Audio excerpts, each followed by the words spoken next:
Hey guys, welcome to Nerd Realm. I'm your host Havok, and with me to discuss tonight's topic is Revolver Games' own Mythic. What's up, guys? Here again, as always. Yeah, we got a great show, man. We do, yeah. We're going to be talking about something that just got announced here recently, a couple weeks ago, and we're going to see how this is going to impact. I mean, Flash and Arrow have just recently wrapped up their finales, and we all seen how those have played out and what we can expect coming this fall. Legends of Tomorrow as well. But the big news is in December, we have a 4-night event coming featuring, because Supergirl was coming to the CW this fall. Which I think was a fantastic move. And what's funny is the CEO of CW said Supergirl should have been on their network to begin with. So I'm excited. Yeah, it really should have. It was the only DC one that wasn't, so it was weird. Yeah, exactly. And and what it was the reason why I couldn't stay on the network was that I believe it was CBS. It was CBS, yeah. Was because of its budget. Its budget was too high. It going to the CW, everything moves to Vancouver, cheaper costs, and it's not going to really affect anything because you can see what they've done with Flash, Legends of Tomorrow. There's a highly special effect driven shows. Yeah, I mean they've done so well with those other shows that Supergirl would be a breeze as another addition. Exactly. And all of that, especially if they start to merge it, especially after the events of the Flash finale. I mean, there's a possibility we could get a merger of Supergirl moving into the Arrowverse slightly. Yeah, I mean, plus, Flash was already with the Supergirl. Yes, and that was due to a crossover episode in which Barry went to an alternate reality, which I guess we'll dub Earth 4. Yeah, exactly.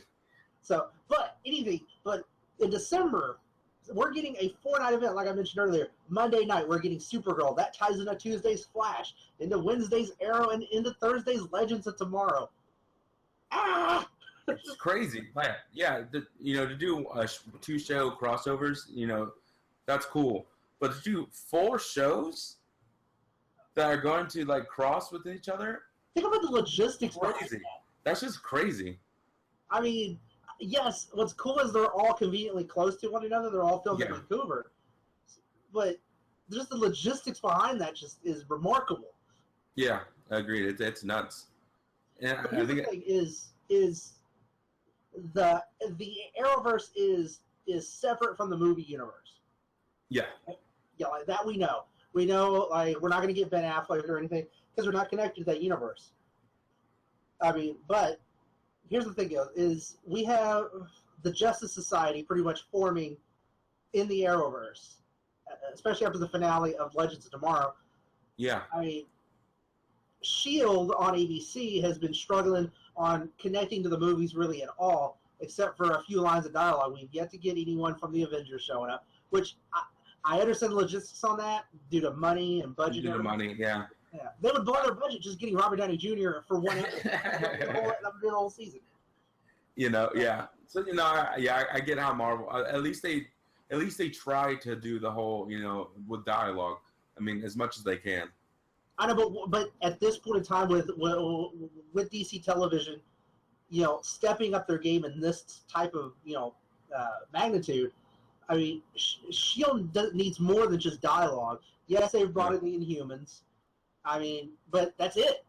There's no real connectivity to the MCU anymore, like it did in the first couple seasons. Yeah, that's true. And even moving it this fall to a later time slot to 9 p.m. Central, 10 o'clock Eastern. That's pretty late. That's where I feel like shows are going to die. Exactly. Not to foreshadow anything. I mean, the thing is, there's a history of it dying. It didn't work for Constantine on NBC. So why would ABC think that moving it to a later time slot on Tuesdays would help it out? Well, the only good thing is it moves it out of Flash's magnitude, because the fact that Flash comes on at 7 o'clock, 8 o'clock. 7 o'clock, yeah. Yeah. So it's not going to catch that bleed off of ratings, and supposedly, according to ABC, this will allow them to produce a more edgier show. Obviously, we're not going to get anything Netflix caliber, like Jessica Jones or Daredevil. Or Daredevil, yeah. but we're definitely going to get at least probably a little edgier material. I mean, they can go a little darker because it's at a later time slot. I mean, we can see, and again, they try to do the whole edgier thing with Constantine, and it shit the bed.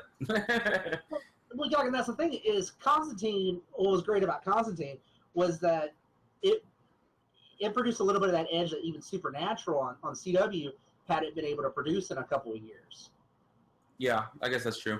And it being at a later time slot, it did help, but at the same time, NBC needs to realize is that if they put a show like that that's edgy, it's supposed to bring in a more mature audience. Late night doesn't exactly work anymore, especially on a Friday night in which NBC had Constantine on. That's true. It just doesn't work anymore. People go out compared to like 15 years ago, in which people kind of stayed in on Friday night and say, "Oh yeah, my shows are coming on." It's not like the old TGI Friday nights. It's not. On a side note, don't ever make fun of my Supernatural again. Just saying, there will be problems. Hey, you know what? when Constantine was on air, come on, that season was not the best in the world. Every Supernatural fan has to at least acknowledge that season was not the best. La la la la la la la la la.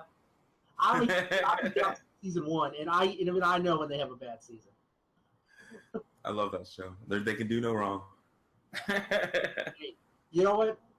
Chuck, damn it. Supernatural fans will get it.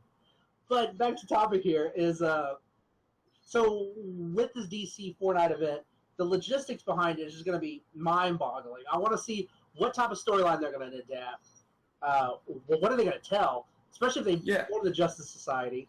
And if they do a villain, who would it be? Exactly. I mean, more than likely, it's probably like I think it's going to be someone from Legends of Tomorrow. I think they're going to have to deal with the threat overlapping them, especially with the Justice Society. You know, Oliver Queen's not going to be all game for this at all. Supergirl and Barry, they're going to be like, "Yeah, let's do it." Yeah, Oliver barely does it with his team. Exactly. he barely likes having a team right now because I don't know. Yeah. And that already took like 2 years. Exactly. It took 2 years. They just recently lost Black Canary, which, hang on, give me a minute. Okay, I'm good. I love you, Katie Cassidy. I like Katie Lotz better. I'm just saying. Black Canary for the win. Always Black Canary. You always bet on Black. She was the original Black. Okay, you got a point there. All right, you know what? Yeah. You know what? No, she was the Canary, not the Black Canary. Well, she felt bad for her sister, so she gave her that. Anyways, on another episode.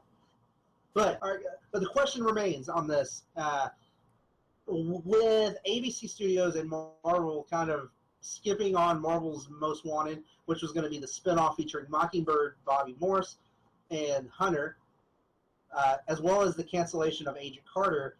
Is ABC losing hope for Marvel on television? And to give your comments on our here on the comments here on YouTube, also on Facebook at Nerd Realm, and Twitter at NerdRealm_LON. That's right, guys. So we hope to hear from you. Like I said, like we all said, sound off below on Twitter, on Facebook. Let us know how you guys think on that question. Once again, with ABC passing up Marvel's Most Wanted, which was going to be the spinoff of Agents of S.H.I.E.L.D., as well as Agent Carter, is ABC losing hope that Marvel has a presence on TV? We hope to hear from you.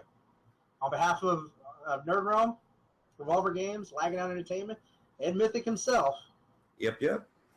Good night, and nerd on. See you later.